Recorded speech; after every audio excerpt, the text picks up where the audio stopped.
Hey Adam, how you doing? Welcome back to the pub. Afternoon, Matt. Thanks a lot. Yeah, bit of a change here with me being in the office and you being at home. Yeah, exactly. A bit of a mix around. But how's the office today? Busy? Yeah, all good. Good vibes on a Friday.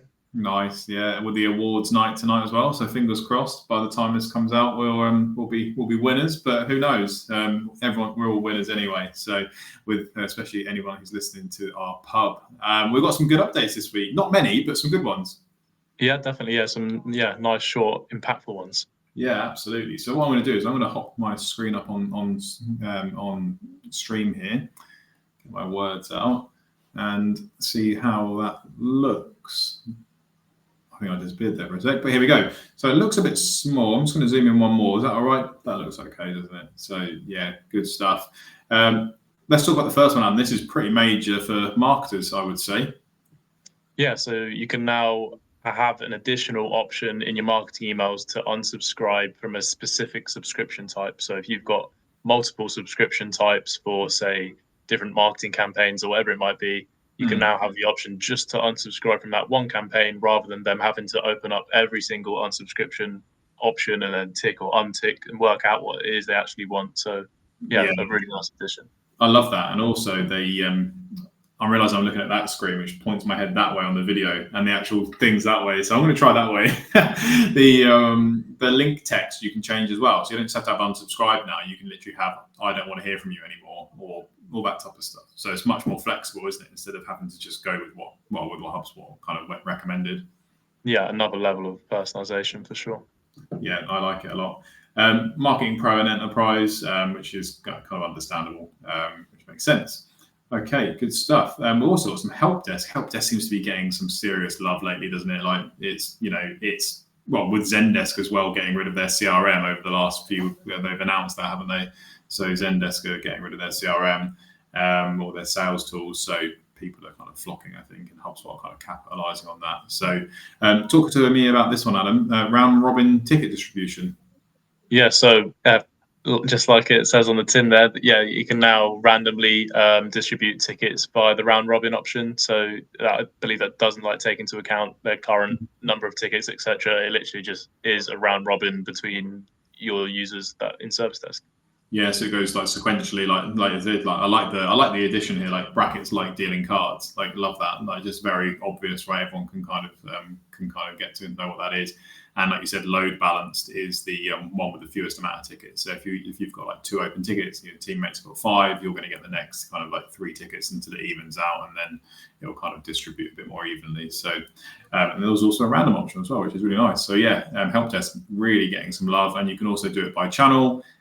So you can do assign live chats randomly or send them all to one person, and there's so much more configuration in here than we have time to go through today, but some really nice updates. A couple of nice things in development, as you can see here, but we'll hop on to the next tab that we've got.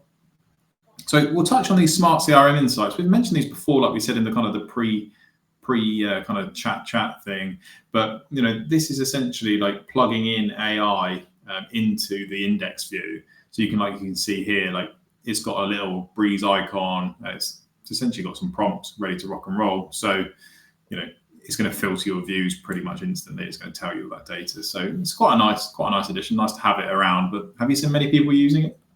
I haven't, no. And I kind of get the kind of top 2 in terms of shortcuts to creating those kind of AI properties as such.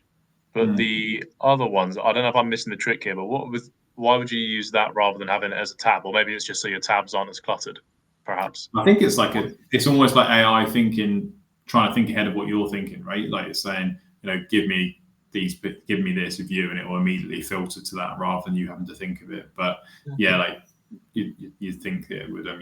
Most users would have all these views set up already, but yeah. So they're suggested ones from Breeze rather than stuff that you've done previously or stuff that you.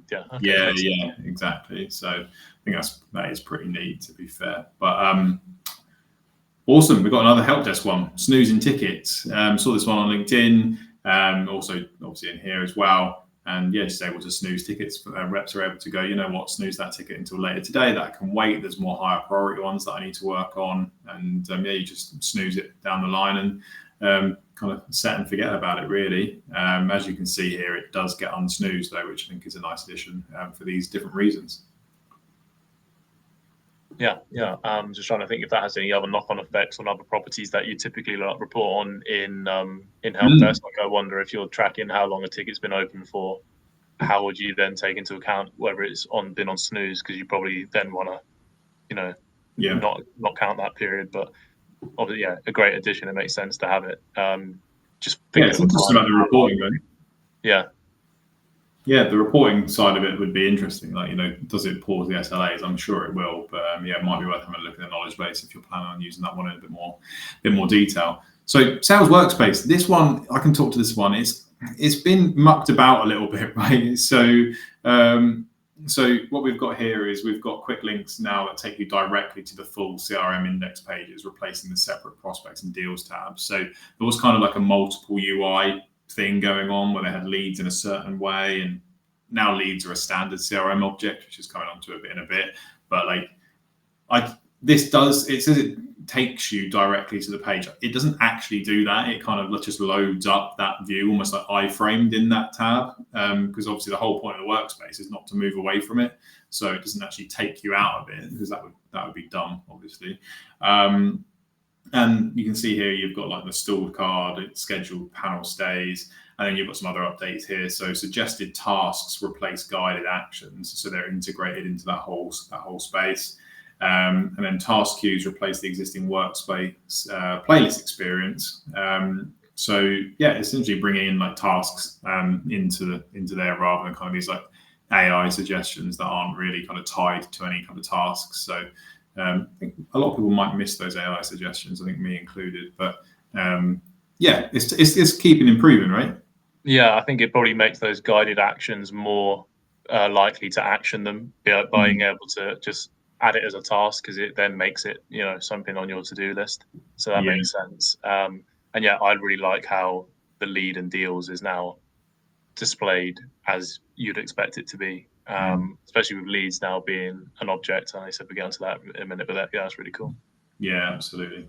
So just a quick note, obviously the bold bit here, if you're actively using the current workspace, you'll stay on the current version. They're actually going to roll this out. If you're new to HubSpot, you'll go straight onto the new experience. So hopefully we don't get moved anymore, because I love our current version. So, but I'm all ears when we go onto new portals. We get to experience that anyway, don't we? So good stuff. So flexible CRM views we've spoken about before, but kind of I've accidentally skipped past it. There is the kind of the map view coming back into private beta here. So just one to note, it's obviously on the list here. So this is from the acquisition of Org Chart Hub, and they're kind of like GeoMapper tools as well. I'm looking forward to this for like for kind of field-based reps. This is going to be really good, isn't it? Yeah, absolutely. And especially as well, if you're like planning an event perhaps, and you're thinking, where should I host this event? And you just assume, I don't know, London or wherever you're based. Where in the reality, when you look at the contacts that you want to be in that event, it might make more sense to host it in the Midlands or wherever. So it makes perfect. It's really, really cool. Yeah, absolutely. And that kind of ties in with the flexible CRM views, which we've talked about quite a lot. But there have been some updates this week, which might be worth reviewing for a quick minute. Different views. So you can now also in the table toolbar choose the gear icon to display data density, default, compact, or comfortable. I like that. So you can actually squish the view a bit or expand it out. And then select the pagination style and allow zebra striping to improve table readability. Okay, nice some accessibility options there by the looks of it. So haven't actually seen them in action just yet, but some nice features there. Yeah, I'm probably going to be trying and compact mine. I like to get as much as you can in there, 100 per view, and then compact it. How many can we get in there? How many can we get on one screen? Yeah, absolutely. Okay, cool. So another one you need to know about here, we've got customer agent prompt recommendations. So this one here is like in your kind of ask me anything chatbot. It's actually going to kind of suggest some prompts for the users. So I like that. Just jumping into that because I was meant to click on this one. But this is the one we were talking about earlier, right? Leads are now a standard CRM object, which is, should have been the way it was in the first place. Yeah, definitely. It makes so much sense to have it like that and being able to have it in that index kind of view. If I could send in a request, it would be to be able to import leads So give us the ability. We've got some hacks, we've got some workarounds, haven't we, Adam? But yeah, but it'd be nice just to be able to do a very straightforward kind of lead import. So hopefully that's on the roadmap. Fingers crossed. Fingers crossed, yeah. If you do need anyone to import some leads for you or some consultancy on that, then you know who to reach out to. Us. Cool. So yeah, with this, you can obviously do some of your normal views. You can do much better filtering. You can do all of those flexible CRM views you'll be able to do on something else in here. And my wife has just turned up, and I think my dog's going to bark, so you have to forgive me if that does happen. Okay. So what have we got next? We've got I think it's our last one actually, and that's not just because my wife's turned up. Is that it's our contact sidebar? Kind of a quick, nice little update on here is that this has been modernised apparently for Outlook, which we don't use, but will be massive for most of our clients, I believe, Adam. Yeah, indeed. Yeah, we've got a lot of clients that use the Outlook sidebar. So I think anything to improve that, because I know it can be quite painful, the Outlook connector occasionally. Mm-hmm. So any improvements there, I'm sure, are much welcomed by Outlook users. Yeah, absolutely. So looking forward to that one coming in. And I think that is probably all we have. So we'll be doing another pub probably next week, Adam, I imagine. I'll try and keep them a bit more regular because we've missed a few weeks, haven't we, since inbound? Yeah, having said that, I am off next week, but you never know. Maybe we'll be doing a pub from Tenerife. Well, yeah, let us know how your fiance feels about that. Yeah. Yeah. Good. Have a good weekend, Adam. We'll see you next time. Yeah. Cheers, Matt. Bye. Cheers. Bye-bye.